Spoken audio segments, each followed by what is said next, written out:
Boa noite, meus queridos irmãos da Igreja Batista da Fé e também da EBF Leste. Com grande alegria que eu estou aqui para servir os irmãos, para servirmos juntos, ao nosso Deus. Louvado e agradecido seja o nome do Senhor. Então vamos estar nos concentrando neste momento, vamos falar com Deus, vamos nos aproximar dele em oração, e louvarmos o teu santo nome e esperarmos dele a resposta que só pode vir da sua palavra. Vamos, feche seus olhos, abaixe sua cabeça e vamos orar. Senhor, nosso Deus e nosso eterno Pai, nós te damos graças, Pai, por mais esta terça-feira de adoração, de serviço a Ti. Pai, que Teu nome seja adorado, Pai, em nome de Jesus. Que todos nós possamos, Pai, estar cientes, Pai, da seriedade desse momento, da importância desse momento e também da alegria deste momento, Pai, porque a adoração também é júbilo a Ti, Senhor. Porque o Senhor é grande, ó Pai, o Senhor é digno de toda a honra e de toda a glória, Pai. Não há como nós não nos alegrarmos, ó Pai, pelo privilégio de estarmos na Tua santa presença, Senhor. Eu peço a Ti, Senhor, pelos meus irmãos, por todas as suas necessidades, ó Pai. Coloco diante de Ti, Senhor, todas as situações que muitos podem estar passando, ó Pai, e que em nome de Jesus, ó Pai, o Senhor esteja com todos eles nas suas necessidades e dificuldades, ó Pai, para que eles possam passar por todos esses momentos, ó Pai, de uma maneira que traga glória ao Teu santo nome, ó Pai. Em nome de Jesus, ó Pai, auxilia a cada um, Senhor, nas suas necessidades, ó Pai, e que eles possam sempre buscar agradar a Ti, Senhor. Em nome de Jesus, ó Pai, que eu oro pelos meus irmãos. Seja conosco e abençoe esse momento. E receba, ó Pai, nosso louvor e nossa adoração. Não porque merecemos, não porque nós temos algum tipo de dignidade, Senhor. Senhor, muito pelo contrário, somos pecadores, ó Pai, mas nós nos aproximamos de Ti, no nome de Jesus. Ó Pai, pelo novo e vivo caminho, ó Pai, que Teu Filho, Senhor, abriu para nós, ó Pai, morrendo na cruz pelos nossos pecados, ó Pai, e nos dando vida, Senhor. E é por isso que nós estamos aqui, Senhor. Em nome de Jesus, amém. Vamos adorar a Deus, somente Deus.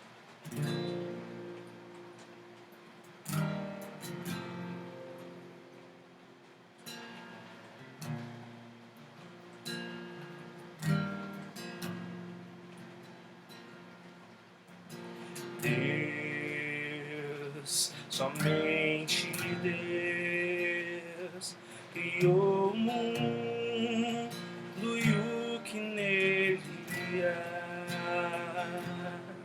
Você que pode respirar, existe pra mostrar a glória do Senhor.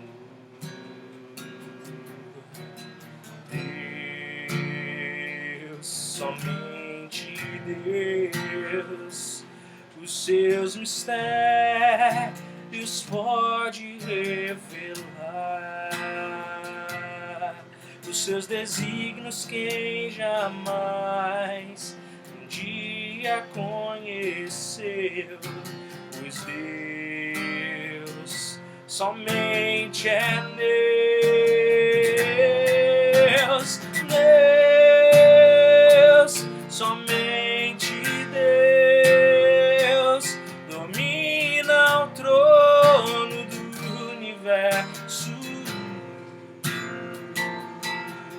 Que a voz da criação se erga para dar louvor somente a Deus. Deus, somente Deus, eternamente em nós há de inspirar a alegria de adorar, desejo de exaltar a Deus, somente a Deus, Deus, somente Deus domina o trono do universo.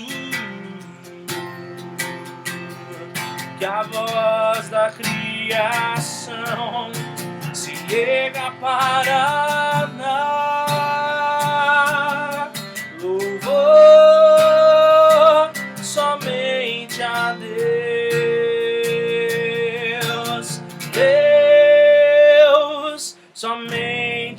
Deus domina o trono do universo. Que a voz da criação se erga para dar louvor somente a Deus.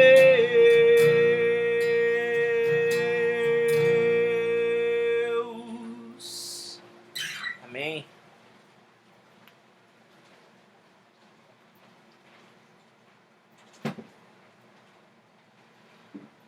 Toda a honra e toda a glória seja dada somente a Deus, somente a nosso Deus, que só Ele é digno de ser louvado. Meus irmãos, Daniel capítulo 9. Vamos continuar, né? E onde paramos.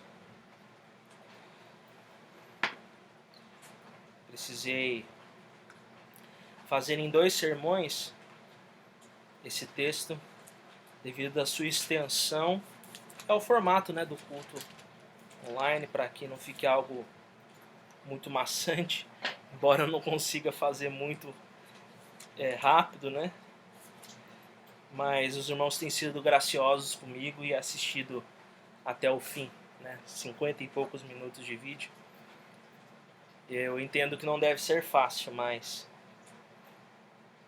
o desejo que os irmãos têm de adorar ao Senhor, né, de aprender da sua palavra, também a misericórdia comigo, deve estar fazendo com que os irmãos, é o que está fazendo os irmãos persistirem em as terças-feiras, né?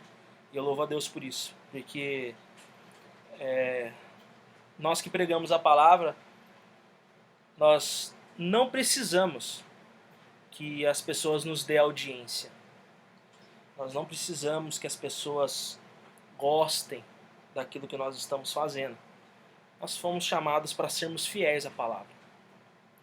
Fosse uma pessoa assistindo, eu continuaria pregando da mesma forma, né? Nós não nos importamos com a audiência. Mas quando há audiência, louvado seja Deus, né? Quando existem pessoas que assistem e gostam do conteúdo e são edificados pelo conteúdo, louvado seja Deus, porque são mais pessoas alcançadas. Então louvo a Deus por isso, pela fidelidade que os irmãos têm tido ao Senhor ao participarem aqui dos cultos de terça-feira. E espero que quando nós formos voltar para o presencial, eu sei que não todos vão conseguir porque é um pouco longe, mas que a gente consiga ter mais pessoas presencialmente lá na nossa congregação, né, do que foi no passado, né, do que foi até março, né, até fevereiro, que nós seguimos presencialmente e depois ficamos online por conta da pandemia. Então eu espero que tenham mais pessoas e claro que pessoas novas também, né, principalmente não crentes surjam lá, se convertam e essa obra possa frutificar no sentido de novas vidas, né, terem sido agregadas. Eu peço que os irmãos estejam orando pela nossa congregação, estejam orando por esse trabalho. Eu sei que nem todos podem contribuir presencialmente ou financeiramente, mas todos podem contribuir orando, né? Todos podem contribuir participando em intercessão, né? Neste trabalho. Se toda a igreja orar por isso já seria muito, né? E eu tenho certeza que o fato de termos este número de pessoas assistindo também é resposta de oração, né? E vamos continuar orando pela nossa congregação, para que essa obra frutifique presencialmente também, né? E não somente virtualmente. Mas, vamos lá, meus irmãos. Sem delongas, vamos ler novamente a oração para nós nos ambientarmos, né, no assunto. Vamos começar no capítulo 9 mesmo, no versículo 1 do capítulo 9. No primeiro ano de Dario, filho de Assuero, na linhagem dos Medos, o qual foi constituído rei sobre o reino dos caldeus, no primeiro ano do seu reinado, eu, Daniel, entendi pelos livros que o número de anos de que falara o Senhor ao profeta Jeremias, que haviam de durar as assolações de Jerusalém, era de 70 anos. Voltei ao rosto ao Senhor Deus, para o buscar com oração e súplicas, com jejum, pano de saco e cinza. Orei ao Senhor meu Deus, confessei e disse: Ah, Senhor, Deus grande e temível, que guardas a aliança e a misericórdia para com os que te amam e guardam os teus mandamentos. Nós temos pecado e cometido iniquidades, procedemos perversamente e fomos rebeldes, apartando-nos dos teus mandamentos e dos teus juízos, e não demos ouvido aos teus servos, os profetas, que em teu nome falaram aos nossos reis, nossos príncipes e nossos pais, como também a todo o povo da terra. A ti, ó Senhor, pertence a justiça, mas a nós o corar de vergonha, como hoje se vê aos homens de Judá, aos moradores de Jerusalém, todo Israel, quer os de perto, quer os de longe, em todas as terras por onde os tem lançado, por causa das suas transgressões que cometeram contra ti. Ó Senhor, a nós pertence o corar de vergonha, aos nossos reis, aos nossos príncipes, aos nossos pais, porque temos pecado contra ti. Ao Senhor nosso Deus pertence a misericórdia e o perdão, pois nos temos rebelado contra ele e não obedecemos à voz do Senhor nosso Deus, para andarmos nas suas leis, que nos deu por intermédio de seus servos os profetas. Sim, todo Israel transgrediu a tua lei, desviando-se para não obedecer à tua voz. Por isso a maldição e as imprecações que estão escritas na lei de Moisés, servo de Deus, se derramaram sobre nós, porque temos pecado contra ti. Ele confirmou a sua palavra que falou contra nós e contra os nossos juízes, que nos julgavam e fez vir sobre nós grande mal, porque nunca debaixo de todo o céu aconteceu o que se deu em Jerusalém. Como está escrito na lei de Moisés, todo este mal nos sobreveio, e apesar disso não temos implorado o favor do Senhor nosso Deus, para nos convertermos das nossas iniquidades e nos aplicarmos à tua verdade. Por isso, o Senhor cuidou em trazer sobre nós o mal e o fez vir sobre nós, pois justo é o Senhor nosso Deus em todas as suas obras que faz, pois não obedecemos a sua voz. Na verdade, ó Senhor nosso Deus, que tiraste o teu povo da terra do Egito com mão poderosa, e a ti mesmo adquiriste renome, como hoje se vê, temos pecado e procedido perversamente. Ó Senhor, segundo todas as tuas justiças, aparta-se a tua ira e o teu furor da tua cidade, Jerusalém, do teu santo monte, porquanto, por causa dos nossos pecados e por causa das iniquidades dos nossos pais, se tornaram Jerusalém e o teu povo opróbrio para todos os que estão em redor de nós. Agora, pois, ó Deus nosso, ouve a oração do teu servo e as súplicas, e sobre o teu santuário assolado, faze resplandecer o rosto por amor do Senhor. Inclina, ó Deus meu, os ouvidos e ouve. Abre os olhos e olha para a nossa desolação e para a cidade que é chamada pelo teu nome, porque não lançamos as nossas súplicas perante a tua face, fiadas em nossas justiças, mas em tuas muitas misericórdias. Esse é um dos versículos que eu mais gosto da Bíblia. Ó Senhor, ouve. Ó Senhor, perdoa. Ó Senhor, atende-nos e age. Não te retardes por amor de ti mesmo, ó Deus meu, porque a tua cidade e o teu povo são chamados pelo teu nome. E nós mantemos então, meus irmãos, no mesmo tema, a oração de Daniel, orando à luz das promessas e da aliança de Deus. Eu não vou me delongar na explicação do contexto, porque isso foi feito na terça-feira passada. Se os irmãos quiserem revisar lá depois, se o irmão não assistiu, depois voltar para esse vídeo, não tem problema nenhum. Mas, para ser rápido, é o contexto onde o povo judeu, né, o reino do sul, foi levado cativo à Babilônia. Jerusalém foi destruída, né, foi desolada, e eles estavam então há muitas décadas já no cativeiro babilônio, sem nenhum tipo de esperança, e o livro de Daniel surge como um encorajamento aos judeus para que eles permanecessem fiéis nesse período de cativeiro, e com a esperança de que a restauração de Israel uma hora aconteceria. Então, pela experiência que Daniel teve ao ler o livro de Jeremias, ele percebeu que tudo o que estava acontecendo, na verdade ele já sabia o motivo, né? Mas eu garanto que o entendimento deve ter sido ampliado para ele durante esse período do cativeiro, de que o que estava acontecendo era apenas o cumprimento da lei mosaica, que dizia que se a nação de Israel permanecesse nas iniquidades, na rebeldia e na idolatria, o Senhor levaria eles para outra nação, para o cativeiro, e eles seriam então motivo de horror e objeto de zombaria, de riso para todas as nações por onde o Senhor os levaria. Isso já estava prometido em Deuteronômio 28, 36 e 37. Então o povo de Israel estava aqui sofrendo por causa dos seus pecados, estava sofrendo por conta de uma rebeldia nacional, né? Onde todo o reino do norte já tinha sido levado pelo cativeiro assírio, para o cativeiro assírio, na verdade tinham sido espalhados, né, por toda a terra, e ainda sobrou o reino do sul, mas o reino do sul continuou a reproduzir os pecados de Israel, e então o Senhor resolveu os disciplinar, né? E não resolveu do nada, isso já tinha sido acordado, né, na aliança mosaica, assim que eles foram resgatados do Egito. Então, meus irmãos, a ideia central desse sermão é que, assim como Daniel, nós devemos orar ao Senhor tendo como base suas promessas e aliança, suplicando a Deus em humilde submissão para que as nossas vidas glorifiquem o nome do Senhor, apesar de nós e por amor de seu nome. Assim como Daniel, nós devemos orar ao Senhor tendo como base suas promessas e aliança, suplicando a Deus em humilde submissão para que as nossas vidas glorifiquem o nome do Senhor, apesar de nós e por amor de seu nome. É para que nós possamos aprender sobre como devemos orar no momento de sofrimento e de desolação. É nós olharmos a oração de Daniel e tirarmos lições ali a respeito de como nós devemos nos aproximar de Deus em oração no momento das nossas dificuldades, né?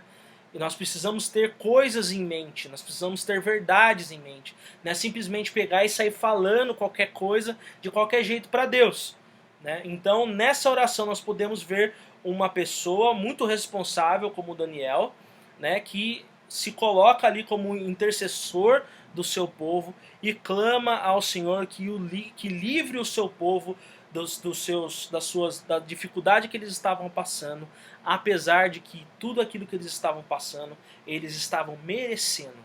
Mas por Daniel conhecer da aliança do Senhor, da aliança de graça que o Senhor fez com Abraão, por Daniel saber que a misericórdia e a graça do Senhor eram coisas também prometidas, e não somente a disciplina do Senhor era algo prometido, ele clama então. E ele não clama em favor do seu povo, confiando na sua própria justiça, muito menos na justiça do seu povo, porque não há. Ele clama confiando nas muitas misericórdias do Senhor. Então, meus irmãos, na terça-feira passada, nós vimos que dos versículos de 1 a 3, que faz um resumo da situação e de como Daniel se aproxima do livro de Jeremias, e ele percebe então que o cativeiro estava por acabar, que iam se completar os 70 anos de cativeiro. Nós aprendemos que a nossa experiência com a palavra de Deus deve nos motivar a orar. Esse foi o primeiro ponto da pregação passada. E isso nos encorajou de certa forma a nos colocarmos mais diante de Deus na sua palavra, né, e orarmos enquanto lemos a palavra e termos os nossos momentos de encontro com Deus na sua palavra regados, né, de oração, para que essas nossas experiências com Deus por meio da sua palavra nos leve a percepções corretas das nossas situações, que a nossa vida possa ser lida pela Bíblia. E então nós haveremos de ter uma compreensão correta de quem Deus é e de quem nós somos. Nós somos motivados pela palavra de Deus a orar. Nós somos motivados pelos nossos momentos de leitura da palavra e compreensão do texto bíblico e de decorar, ou seja, colocar no coração o texto bíblico, e isso faz nós reconhecermos quem Deus é e quem nós somos, que foi o segundo ponto, né, do nosso sermão. Nós devemos reconhecer quem Deus é e quem nós somos. Isso foi os versículos de 4 a 6. E nos versículos 7 até o 11a, a primeira parte do versículo, nós aprendemos que nos nossos momentos de oração, nós devemos sempre reconhecer o nosso pecado e a justiça de Deus, né? Nós nunca devemos duvidar do caráter completamente correto do nosso Deus, dessa virtude, desse atributo que Deus tem, que é a sua justiça. E quando nós compreendemos isso, nós nunca pedimos algo ao Senhor, como se a situação em que nós estivéssemos passando de ruim fosse uma injustiça na nossa vida. Porque se Deus ele é soberano sobre todas as coisas, Ele há de cuidar de nós, e tudo aquilo que Ele permite é justo. Tudo aquilo que Ele permite, nós não iremos sofrer nada que nós não deveríamos sofrer. E por mais que nós estejamos sofrendo na mão de alguém, pelo pecado de alguém, ainda assim Deus é soberano. E podemos confiar que todas as coisas contribuem para o bem daqueles que amam a Deus, daqueles que foram chamados segundo o seu propósito. É o que nós aprendemos também com Paulo em Romanos capítulo 8, versículo 28 em diante. Então nós devemos sempre reconhecer o nosso pecado e a justiça de Deus. Foi esse o nosso primeiro sermão, que a nossa experiência com a palavra deve nos motivar a orar e que nós devemos reconhecer quem Deus é e quem nós somos e sempre reconhecer o nosso pecado e a justiça de Deus. Porque assim como Daniel, nós devemos orar ao Senhor tendo como base as suas promessas e aliança, suplicando a Deus em humilde submissão para que as nossas vidas glorifiquem o nome do Senhor, apesar de nós e por amor do seu nome. Então, meus irmãos, no versículo 11, nós seguimos agora, nós paramos no versículo 11a, lembra? No versículo 11b ao 14, onde ele fala das maldições solenes e dos escritos na lei de Moisés, e ele reconhece que todas as maldições que estavam acontecendo ali eram um simples resultado das maldições da lei mosaica, e porque o povo pecou, o povo insistiu em ser idólatra e por isso eles estavam sofrendo aquela disciplina. E nós podemos ler assim: por isso agora as maldições solenes e os juízos escritos na lei de Moisés, servo de Deus, foram derramados sobre nós por causa do nosso pecado. Versículo 12: tu cumpristes tua palavra e fizeste conosco e com os nossos governantes exatamente como havias advertido. Ou seja, eles não estavam sofrendo nada que eles não soubessem que eles não iriam sofrer, né? Continuando no versículo 12. Agora eu estou lendo em NVT, tá, irmãos? Nunca houve calamidade tão terrível quanto a que aconteceu em Jerusalém. Todas as maldições escritas contra nós na lei de Moisés se cumpriram. E, no entanto, não quisemos buscar a misericórdia do Senhor, nosso Deus, não nos afastamos dos nossos pecados, nem reconhecemos sua verdade. Portanto, ou seja, ele chega à conclusão, no versículo 14, que o Senhor trouxe sobre nós a calamidade que havia preparado. O Senhor nosso Deus foi justo em fazer todas essas coisas, pois não lhe obedecemos. Ou seja, aqui Daniel reconhece que não havia nenhuma injustiça, nem nada que tivesse acontecendo que fosse imprevisível. Era uma disciplina completamente instruída anteriormente, algumas centenas de anos atrás até, né? Do período da instituição da lei mosaica até o cativeiro babilônico foram-se muitos anos. Israel sabia muito bem as advertências e as consequências que a sua idolatria poderia gerar, né, para eles como povo. Então essa disciplina foi completamente avisada, né, e foi completamente justa. E Daniel aqui, ele reconhece isso. Perceba o coração de Daniel aqui, de ser humilde em reconhecer que tudo que estava acontecendo conforme a palavra de Deus e conforme a vontade do Senhor, né? Embora Deus não quisesse que o povo idolatrasse, que o povo se perdesse no pecado, né? O povo assim o quis. E então nada mais justo do que as maldições da lei, né, as maldições solenes, os juízos escritos na lei de Moisés viessem então sobre o povo. E então o que nós aprendemos sobre isso? Sobre esse reconhecimento que Daniel faz da situação. Ele olha a situação não na perspectiva de alguém que precisa parar de sofrer, mas na perspectiva de alguém que precisa reconhecer que tudo aquilo que estava acontecendo já tinha sido avisado por Deus e que eles não estavam sendo pegos de surpresa no que estava acontecendo. Então, o quarto ponto desse sermão, porque nós já trabalhamos 3, né? O quarto ponto é que nós precisamos reconhecer que a disciplina do Senhor é previsível e justa. nós precisamos reconhecer que a disciplina do Senhor, ela é previsível e justa. Aí você vem e fala para mim assim, Vinícius, mas essas advertências foram dadas ao povo de Israel na lei mosaica, né? Essa lei não tem agora, essa lei foi abolida em Cristo Jesus. Esse é um debate muito complexo, né, dentro da teologia, a respeito da continuidade do Antigo para o Novo Testamento e da lei mosaica, se nós devemos obedecer, como devemos obedecer. Mas a questão, meus irmãos, para que eu não entre em assuntos muito complexos, no Novo Testamento nós temos muitas advertências a respeito da disciplina do Senhor para quem insiste em viver no pecado. E a primeira delas que eu queria trabalhar com os irmãos, vamos abrir em Gálatas, capítulo 6. Para que você não ache que Deus disciplinar o seu povo é algo somente do Antigo Testamento. Vou mostrar para você que se você continuar no pecado, você vai sofrer duras consequências. Gálatas capítulo 6, versículos 7 a 8.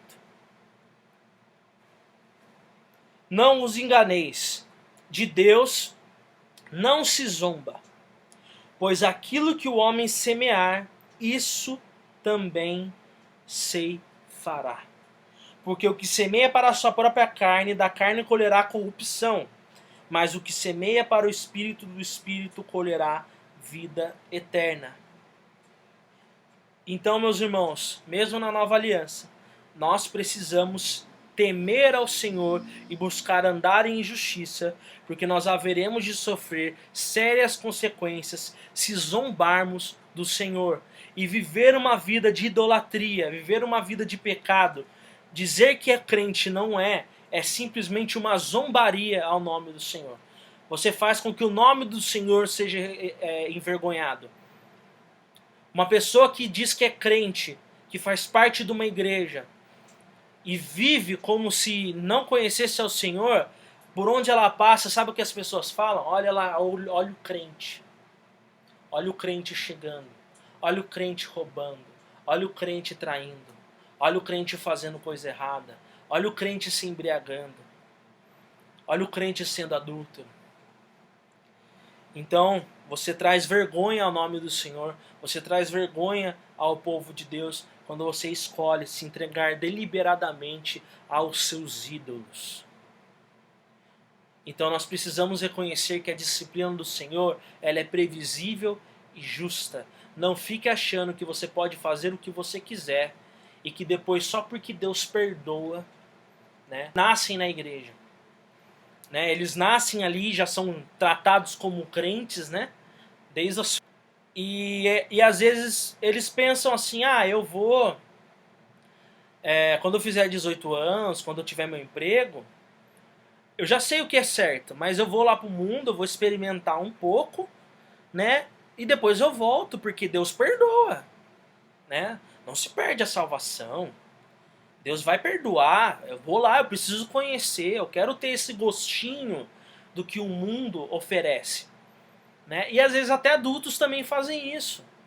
Por saberem do perdão e da graça de Deus, eles vão e resolvem ter os seus momentos de pecado e de idolatria. Né? Idolatria não no sentido pagão, desse jeito antigo, né, de adorar a ídolos, mas vão adorar os prazeres deste mundo. Confiando que tá tranquilo, porque Deus perdoa, mas de Deus não se zomba. Todo pecado tem consequência. Embora Cristo Jesus tenha morrido na cruz pelos nossos pecados, Ele nos dá perdão eterno. E de fato, assim como as nossas próprias justiças não podem trazer a nós a salvação, os nossos pecados também não podem trazer para nós condenação, porque se você crê em Cristo Jesus, todos os seus pecados foram perdoados, mas ficam as consequências. Ficam as consequências e ficam a disciplina. Sabe por quê? Porque Deus te ama. Se você é filho dele, Ele não vai deixar com que você viva de qualquer maneira e você não sofra por causa disso. Ele vai te disciplinar e vai doer muito. Mas Vinícius, de onde você está tirando isso? Vamos para Hebreus capítulo 12. Hebreus capítulo 12, versículos de 4 a 13. 12, de 4 a 13. Para você que acha que por causa da aliança da graça, né, de Deus, né, você pode agora viver a sua maneira, já que Deus perdoa. Você acha que você vai escapar ileso porque você tem o perdão de Cristo. Ora, na vossa luta contra o pecado ainda não tendes resistido até o sangue. E estáis esquecidos da exortação que, como a filhos, discorre convosco. Filho meu, não menospreze a correção que vem do Senhor, nem desmais quando por ele és reprovado. Porque o Senhor corrige a quem ama e açoita a todo filho a quem recebe. É para a disciplina que perseverais, Deus os trata como filhos. Pois que filho há que o pai não corrige? Mas se estáis sem correção, de que todos se têm tornado participantes, logo sois bastardos e não filhos. Ou seja, se você não sofre as consequências do seu pecado, nem filho você é. Além disso, tínhamos os nossos pais, segundo a carne, que nos corrigiam e os respeitávamos. Não havemos de estar em muito maior submissão ao Pai espiritual, e então viveremos? Pois eles, os nossos pais, né, nos corrigiam por pouco tempo, segundo melhor lhes parecia. Deus, porém, nos disciplina para aproveitamento a fim de sermos participantes da sua santidade. Toda disciplina, com efeito, no momento não parece ser motivo de alegria, mas de tristeza. Ao depois, entretanto, produz fruto pacífico aos que têm sido para ela exercitados fruto de justiça. Por isso, restabelecei as mãos descaídas e os joelhos trôpegos, e fazei caminhos retos para os pés, para que não se extravie o que é manco, antes seja curado. Então entenda, meu irmão, que você precisa reconhecer que a disciplina do Senhor é previsível e justa, e que você não escapará ileso dos pecados deliberados que você escolher pecar. Se você está escolhendo um caminho errado, mesmo conhecendo a graça do Senhor, mesmo sendo um filho de Deus, mesmo fazendo parte da aliança, entenda que o Senhor há de disciplinar você. E não é porque Ele não gosta de você, é justamente o contrário, é porque Ele te ama. Então, meu irmão, se você estiver neste momento sofrendo consequências diretas do seu pecado, algo que você fez no passado, seja há muitos anos atrás, seja essa semana, por esses dias, e isso dói, entenda uma coisa, tá doendo porque Deus te ama. Tá doendo porque Deus te ama. A disciplina do Senhor é porque Ele te ama. E você precisa reconhecer isso, que não há nada de errado em sofrer as consequências do seu pecado, mesmo sendo filho de Deus. Porque Deus não deixaria os seus filhos viverem de qualquer maneira. Então nós precisamos reconhecer que a disciplina do Senhor, ela é previsível e justa. Ao se aproximar em oração e pedir a Deus para que Ele te livre das consequências do seu pecado, tenha isso por certo. Clame baseado na misericórdia do Senhor. Porque se você está sofrendo as consequências do seu pecado, você merece. Não há nada de errado nisso. Mas entenda que é para aproveitamento, como nós acabamos de ver em Hebreus 12. Quando você passa por uma situação como essa, de pecado deliberado, de pecado grave, você pode viver numa autocomiseração, né? E viver triste até você morrer por causa do que você fez. Ou você pode confiar na graça de Deus e no perdão divino e passar por esse vale das consequências de uma maneira proveitosa, onde você aprenderá onde você errou e poderá ensinar a outros, assim como Davi clamou, que ele queria ser restaurado para que ele pudesse novamente instruir os outros no caminho reto. Então você precisa reconhecer que a disciplina do Senhor ela é previsível e justa. Por que ela é previsível? Porque Ele alerta. Há muitos alertas no Antigo e no Novo Testamento a respeito de pecados deliberados, e que Ele é sempre justo quando Ele permite que você sofra por conta das consequências do seu pecado. Quando você sofre por pecar, você não está pagando os seus pecados. Cristo já pagou, mas você sofre as consequências sim, porque você tem que ser responsável. Uma pessoa, por exemplo, que comete um crime, vou fazer a última ilustração para fechar esse ponto. Uma pessoa que comete um crime, vai lá e mata alguém, né, numa briga de bar, e ela é presa, ela vai para a cadeia, vai ter que ficar lá 15 anos na cadeia, 15 ou 20 anos, não sei, respondendo ao homicídio que ela cometeu. E lá na cadeia ela encontra Jesus. E lá na cadeia, através de uma capelania penitenciária, ela se converte, ele é batizado e começa a fazer parte da igreja que tem ali na cadeia. Você acha que ele vai sair da cadeia? Não, ele vai ter que continuar lá, sofrendo as consequências do pecado dele.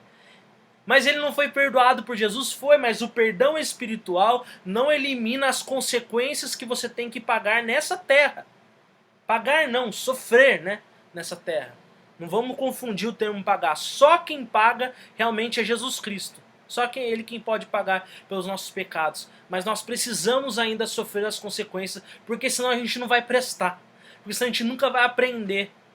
Porque senão a gente sempre vai sair pecando adoidado, porque se você é igual aquela criança que não tem nenhum tipo de disciplina, tudo que ela faz de errado, os pais passam a mão na cabeça, ela sempre vai piorar, ela nunca vai ser aperfeiçoada. Então nós devemos dar graças a Deus porque Deus permite que nós sofremos as consequências dos nossos pecados aqui na terra, porque isso coopera para a nossa santificação. Meus irmãos, versículo 15 e 16. Ó Senhor nosso Deus, Tu trouxeste honra duradoura para o Teu nome ao resgatar o Teu povo do Egito com grande demonstração de poder.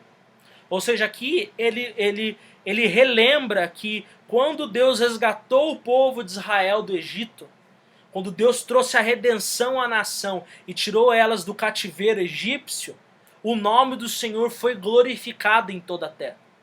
As pessoas puderam ver a demonstração de poder através do livramento de Faraó, através das pragas do Egito, né, através da abertura do Mar Vermelho, que acabou eliminando parte do exército egípcio.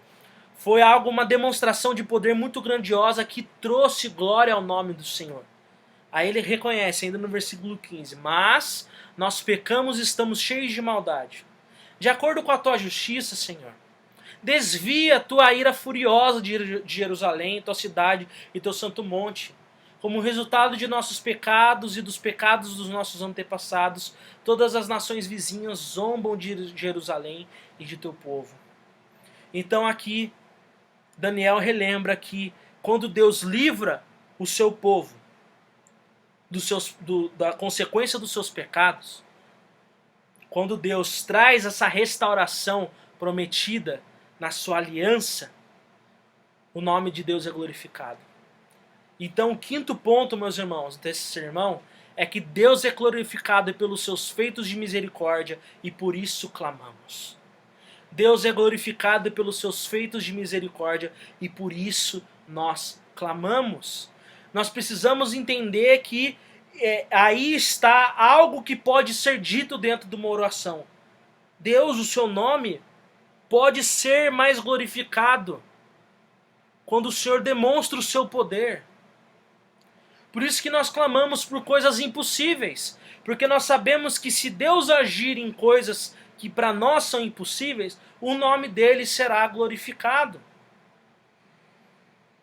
Sabe quando o médico não tem resposta? Quando acontece a melhora do paciente, Deus é glorificado. Sabe aquela causa impossível e que Deus de alguma maneira rege a história e faz com que aquilo seja solucionado? Deus é glorificado. E Ele é glorificado pelos seus feitos de misericórdia, e por isso nós clamamos. Ou seja, nós devemos nos aproximar do Senhor, não trazendo nenhum tipo de argumento assim, Deus, eu não posso ser envergonhado. Deus, eu mereço que o Senhor me abençoe. Deus, eu mereço, eu preciso que o Senhor me tire dessa. Não. Deus, eu sei que o Senhor é misericordioso e que quando tu demonstras o teu poder, o teu nome é exaltado. E por isso eu clamo, Senhor, ajuda-me nessa minha causa. porque eu quero que o teu nome seja engrandecido. Deus é glorificado pelos seus feitos de misericórdia e por isso nós clamamos. Perceba que ele relembra que Deus fez isso no passado. E se Deus livrou o povo do Egito no passado, Deus também tem poder de livrar o seu povo do cativeiro babilônico. E assim como o nome do Senhor foi exaltado no passado, ele vai ser exaltado no futuro. Por quê? Porque a misericórdia do Senhor não tem fim. E por isso nós clamamos. Que tipo de argumento você apresenta para Deus? Espero que não seja centrado em você mesmo. Não seja centrado no seu merecimento. Muito menos no seu poder. Porque Deus, ele é glorificado pelos seus feitos de misericórdia. E por isso nós clamamos. E assim como nós vemos no Novo Testamento, perceba que Jesus curava. Ele demonstrava o seu poder. E isso provava que ele era Deus. Isso deixava todo mundo de queixo caído para que não houvesse nenhum tipo de argumentação. Porque contra fatos não há argumentos. Da mesma maneira, meus irmãos, o que você tem apresentado para o Senhor em oração para que Ele venha e haja em favor da sua causa. Que sejam os feitos de misericórdia e a capacidade que o Senhor tem de trazer honra ao seu próprio nome quando Ele demonstra o seu poder. Deus é glorificado pelos seus feitos de misericórdia e por isso clamamos. E nosso sexto e último ponto, meus irmãos, versículo 17 e 19. Ó nosso Deus, ouve a oração de teu servo, ouve a minha súplica. Por causa de ti mesmo, Senhor, volta a olhar com bondade para o teu santuário desolado. Ó meu Deus, inclina-te e ouve. Abre os teus olhos e vê nossa desolação. Vê como nossa cidade, a cidade que leva o teu nome, está em ruínas. Fazemos essa súplica não porque merecemos, mas por causa da tua misericórdia. Ouve, Senhor. Ó Senhor, perdoa. Ó Senhor, atende-nos e age. Por causa de ti mesmo, não te demores. Ó meu Deus, pois o teu povo e a tua cidade carregam o teu santo nome. Aqui ele amplia um pouco já do que foi mostrado no ponto anterior. Aqui ele deixa bem claro, Deus, o teu nome está sendo envergonhado. Deus, nos atende porque Jerusalém carrega o teu nome, a tua cidade carrega o teu nome. Perceba que a preocupação de Daniel era que a glória devida ao nome do Senhor não estava sendo dada por conta da vergonha de Israel. E a esperança de Daniel, a súplica de Daniel estava calcada somente na misericórdia do Senhor e no zelo que ele tem pelo seu nome. Era isso que o motivava a orar. Não era simplesmente livrar-se da dor. Não era simplesmente livrar-se do sofrimento. Não era simplesmente ter o seu conforto de volta. Não era simplesmente ter a prosperidade de volta. Era porque o nome do Senhor estava sendo envergonhado. A preocupação de Daniel era com o reino de Deus e com a glória do seu nome. E ele deixa bem claro, nós fazemos dessa súplica não porque merecemos, mas por causa da tua misericórdia. Na área ele fala, eu clamo a ti, Senhor, não fiados nas minhas próprias justiças, mas nas tuas muitas misericórdias. E o que nós aprendemos? Qual que é o sexto ponto dessa pregação? Que a nossa esperança deve estar na misericórdia do Senhor e no zelo que Ele tem pelo seu nome.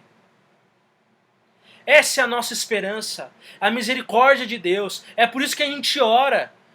Porque você pensa assim, nossa, eu ando muito mal criado, não vou nem pedir nada para Deus. Peça. Peça porque Ele é misericordioso. Aproveita e pede perdão também pelos seus pecados. Mas entenda que toda a resposta que Deus dá aos clamores do seu povo, toda vez que Deus atende a oração dos seus eleitos, Ele faz e tudo o que Ele faz por causa da sua misericórdia e por causa do zelo que Ele tem pelo seu nome. Deus nunca nos atende conforme as nossas justiças e conforme a glória do nosso nome, mas Ele nos atende conforme a sua justiça, conforme a sua misericórdia e por causa do zelo que Ele tem pelo seu próprio nome. Essa deve ser a nossa preocupação. A nossa esperança deve estar na misericórdia do Senhor e no zelo que Ele tem pelo seu nome. Quando você for pedir algo para Deus, você consegue imaginar que o nome do Senhor vai ser mais exaltado se aquela causa for resolvida? Se essa cura que você tanto precisa vier, o nome do Senhor vai ser mais exaltado? Se esse problema no trabalho, se esse desemprego vier, o nome do Senhor vai ser exaltado? Clame dessa forma, clame a Deus para que a resolução dos seus problemas tragam glória ao nome do Senhor. E entenda que se o Senhor não responder, se Ele não responder positivamente, porque Ele sempre responde, mas às vezes é sim, às vezes é não. Mas entenda que se Ele acha por bem não lhe atender, é porque Ele é sábio. E porque simplesmente aquela é a melhor decisão que Ele poderia tomar. Lembrando também que nós clamamos baseados na misericórdia do Senhor. E Deus tem misericórdia de quem Ele quer. Deus não é obrigado a ter misericórdia de ninguém. Deus não é obrigado a nos atender nas nossas orações. Então, quando Ele atende, é graça. Por isso que nós devemos reconhecer sempre o nome do Senhor nas causas da nossa vida. Aí que deve estar a nossa esperança, meu irmão. Que Deus sempre estará zelando pela glória do seu próprio nome. E é por isso que nós devemos orar. A nossa esperança deve estar na misericórdia do Senhor e no zelo que Ele tem pelo seu nome. Daniel faz essa oração então no ano de 539 a.C. E um ano depois, Deus atendeu a oração de Daniel e o rei Ciro decretou que os judeus voltassem a Jerusalém. E 23 anos depois, o templo foi reconstruído, conforme a história do livro de Esdras e Neemias. É só você ler Esdras e Neemias. E eles ali ficaram. Mesmo pelo que o domínio de alguns impérios, outros impérios vieram e tomaram conta ali. Um pouco antes de Jesus vieram os gregos, depois os romanos, até a chegada do Messias. Perceba que Deus restabelece o seu povo em Israel, em Jerusalém. Mas Ele ainda não traz todas as bênçãos da aliança prometidas em misericórdia e graça. Mas até que chega o Messias. Todavia, o que eles fizeram com Jesus? Eles mataram aquele que os libertaria de uma vez por todas. Eles pecaram. Eles fizeram o pior que poderia ter sido feito com aquele que haveria de livrar Israel de todas as coisas. Mas como Deus é soberano, tudo estava no plano de Deus. A esperança de Israel ainda permanece. E é a mesma esperança da igreja, de que um dia Jesus Cristo irá voltar e Ele enxugará dos nossos olhos todas as lágrimas. E não haverá mais choro, não haverá mais morte, não haverá mesmo nenhum clamor, porque as primeiras coisas foram passadas. E tudo isso acontecerá, toda essa restauração acontecerá, a despeito dos nossos pecados. Porque no milênio e no estado eterno, Deus vai restaurar o seu povo e toda a humanidade através do Messias de Israel para todas as nações. A esperança do crente, ela é escatológica. Ele sabe que, por mais que ele ainda sofra por causa dos seus próprios pecados e também dos pecados dos outros aqui em vida, por mais que Deus não livre o crente de todos os sofrimentos, Ele livra de muitos, mas às vezes Ele não livra. Mas ele tem essa esperança de que um dia não haverá mais nenhum tipo de sofrimento. Haverá um dia onde Jesus Cristo irá voltar e vai consumar tudo. e nós viveremos eternamente sem nenhum tipo de sofrimento e haveremos de servir ao Senhor para todo sempre. E Deus vai consumar todas as coisas. Essa é a nossa esperança. Então nós precisamos aprender a lidar com o sofrer em vida. Porque para mim, tenho por certo que os sofrimentos deste tempo presente não se comparam com a glória que há de ser revelada em nós. Porque a ardente expectativa da criação aguarda pela manifestação dos filhos de Deus. Romanos 8,18. Entenda que haverá um momento onde nós não vamos precisar nem clamar, porque Jesus Cristo irá voltar e vai resolver tudo. Lembrando a ideia central, meus irmãos, assim como Daniel, nós devemos orar ao Senhor, tendo como base suas promessas e aliança, suplicando a Deus em humilde submissão, para que as nossas vidas glorifiquem o nome do Senhor, apesar de nós e por amor de seu nome. Relembrando, meus irmãos, o primeiro ponto, concluindo agora, e eu vou fazer essa conclusão usando a técnica do pastor Flávio de fazer perguntas na conclusão, né? E eu espero que essas perguntas venham trazer essa reflexão na sua vida. No primeiro ponto, nós aprendemos que a nossa experiência com a palavra de Deus deve nos motivar a orar. E o que eu te pergunto? Você tem tido momentos de leitura e reflexão na palavra? Isso tem sido acompanhado e seguido de orações? No segundo ponto, nós aprendemos que devemos reconhecer quem Deus é e quem nós somos. E eu te pergunto, você ainda cultiva uma visão errada de quem você é e de quem Deus é? Há boa teologia em suas orações? Você chega para falar com Deus achando que é quem? E você chega para falar com Deus achando que Deus é quem? Você chega e fala assim como Paulo que você é o principal dos pecadores? Ou você se acha um alecrim dourado? Nós devemos reconhecer quem Deus é e quem nós somos. E o terceiro ponto é que nós devemos sempre reconhecer o nosso pecado e a justiça de Deus. E eu te pergunto, tem sido hábito em sua vida de oração a confissão de pecados e o reconhecimento da justiça de Deus? Tem sido hábito na sua vida de oração confessar pecados e reconhecer que Deus é justo?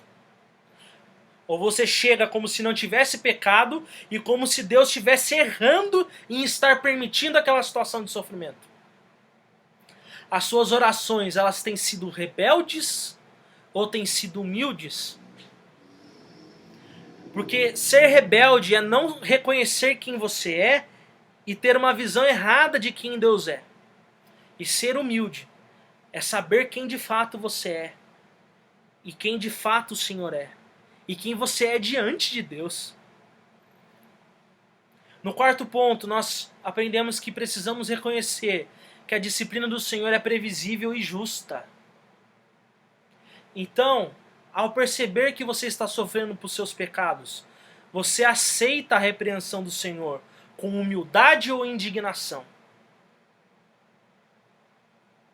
Quando chega aquela fatura do cartão de crédito, porque você gastou demais, comprou o que não precisava,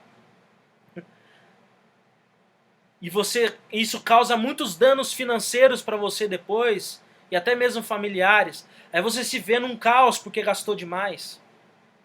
Você fica indignado, mas também eu deveria ganhar mais, Deus não me abençoa com um salário melhor, com uma premiação no trabalho. Você fica indignado porque você acha que o problema é que você não ganha direito. Ou você é humilde e fala assim, Deus, eu pequei. E eu mereço ser disciplinado pelo Senhor. E me ajuda a sair dessa. E me ajuda, Deus, a cuidar bem das minhas finanças e pagar as minhas dívidas e não fazer essas dívidas de novo.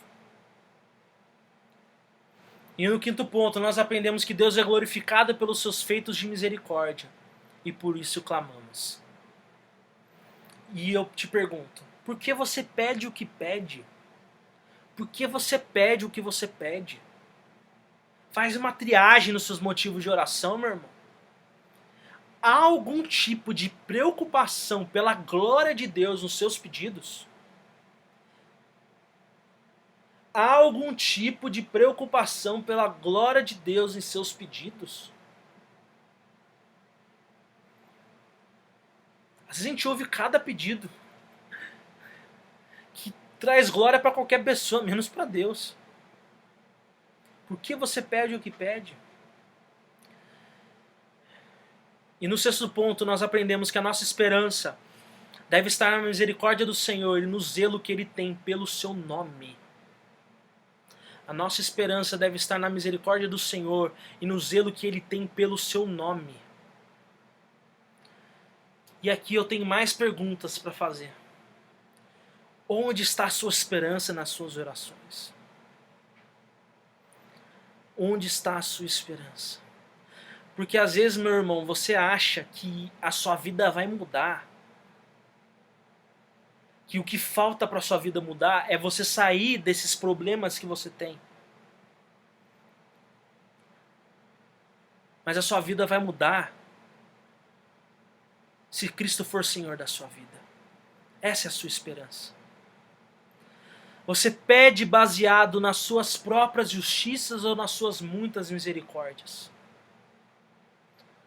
Você se fia em que ao clamar ao Senhor? Você se baseia em que ao se apresentar ao Senhor? Entenda, meu irmão, que Deus sempre nos atende, mas conforme as suas misericórdias. E também conforme Ele julga que o atendimento àquela petição trará ou não glória ao seu nome. Deus não fará nada que não o glorifique. Deus não fará nada que não o glorifique. E eu faço uma pergunta final bem provocativa. Uma pergunta que eu ouvi uma vez num texto, num artigo de um pastor. Aquilo mexeu muito comigo. E eu faço para você agora. Você possui caráter para receber o que tanto deseja e ainda assim se manter fiel ao Senhor? Você possui caráter para receber o que tanto deseja e ainda assim se manter fiel ao Senhor? Se Deus te der tudo o que você precisa, tudo que você está pedindo, quer dizer, se de repente Deus aperta o botão lá do céu e fala assim, todos os problemas de fulano de tal acabaram. E aquela pessoa vai ter saúde para sempre, aquela pessoa vai ter todo o dinheiro que deseja, aquela pessoa vai ter tudo o que ela quer. Ela vai continuar sendo fiel ao Senhor? Com certeza não. Então nós precisamos entender que o não de Deus são uma das maiores manifestações da misericórdia do Senhor nas nossas vidas. Que assim como um pai precisa impor limites aos seus filhos para que eles cresçam com caráter, assim o Senhor precisa muito dizer não a nós e permitir que nós soframos, quer seja pelos pecados nossos ou dos outros, para que nós venhamos a possuir um caráter aprovado. Pois foi para ter uma vida de santificação para a glória de Deus que Ele nos elegeu antes da fundação do mundo. Então, descansa no Senhor e clame a Ele com as devidas motivações, buscando sempre a glória do seu santo nome. Amém? Vamos orar? Senhor, nosso Deus e nosso Pai, nós te agradecemos, ó Pai, pelo poder da Tua palavra, pela instrução que ela nos traz para a nossa vida. E te agradecemos porque o Senhor é fiel, ó Pai. E temos a certeza que o Senhor cuida de nós. Pai, eu peço para os meus irmãos que foram, Senhor, confrontados, ó Pai, pela Tua palavra nesses 2 sermões, assim como eu fui. Que em nome de Jesus, as nossas vidas possam ser transformadas, ó Pai. Para que venhamos a ter uma vida de oração. E que essa vida de oração seja uma vida de fato, de momentos não de tratar o Senhor como um balcão de pedidos, mas, ó Pai, sacrifícios a Ti. momento de reconhecer quem nós somos e quem Tu és. E clamar a Ti para que o Teu nome seja glorificado nas nossas vidas. Quer pelo sim, quer pelo não. Quer, Senhor, por tudo aquilo que o Senhor permite de bom e por tudo aquilo que o Senhor permite de ruim. Que possamos confiar que o Senhor é soberano e que o Senhor tem o melhor para os seus filhos. E o melhor para os seus filhos é aquilo que traz glória ao Teu santo nome. Essa é a nossa oração em nome de Jesus. Amém. Que Deus te abençoe.